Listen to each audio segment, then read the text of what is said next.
ఈ పైన కనిపిస్తున్న వాడు పాపం ఆటో డ్రైవర్ అంట. వీడు అర్ధరాత్రి 1 గంట దాకా ఆటో నడిపి ఇంటికెళ్లి డోర్ ఓపెన్ చేసి చూస్తే వీడి వైఫ్ బట్టలు లేకుండా మధ్యలో పడుకొని ఉందంట. ఆమె అటు పక్కన ఒకడు, ఇటు పక్కన ఇంకొకడు, అక్కడ కూర్చొని ఇంకొకడు, మొత్తం 3 మొగోళ్ళు ఉన్నారంట ఆ రూమ్ లో. వీడు పాపం లవ్ మ్యారేజ్ చేసుకున్నాడు ఆ అమ్మాయిని. మ్యారేజ్ అయ్యి జస్ట్ 4 months అవుతుంది. అందరినీ ఫ్యామిలీని వదిలేసి కేవలం ఆ అమ్మాయితో మాత్రమే ఆడక్కడ ఉంటున్నాడు.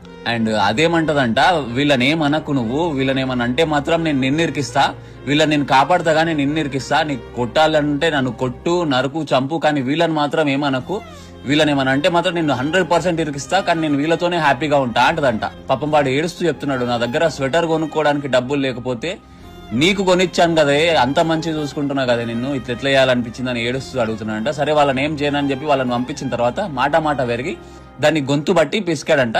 అది చచ్చిపోయింది. దాని తర్వాత ఒక టవల్లో చుట్టేసి పారిపోవడానికి బాగానే ట్రై చేశాడంట. తిరిగాడు. ఇంకా ఇదంతా వేస్ట్ అనిపించి ఆడెళ్ళి పోలీస్ స్టేషన్ లో లొంగిపోయి ఇది జరిగిందంతా చెప్పాడు.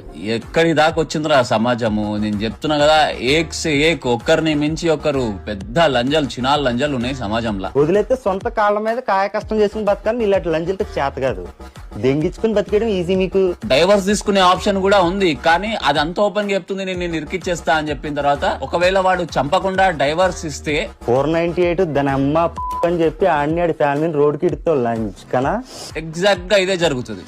వాడి బతుకు సత్యనాశనం చేస్తుంది. చంపిండు కాబట్టి జైల్లో అయినా కనీసం ప్రశాంతంగా ఉంటాడు. అది కూడా టార్చరే, కానీ బయట దానికి భరణాలు కడుతూ ఆ టార్చర్ కన్నా జైల్లో టార్చర్ చాలా ప్రశాంతంగా అనిపిస్తుంది. పార్ట్నర్ ఉన్న తర్వాత చీటింగ్ చేసే ఎట్లాంటి మనిషికైనా సరే ఇట్లాంటి గతి పట్టాలని నేను కోరుకుంటా.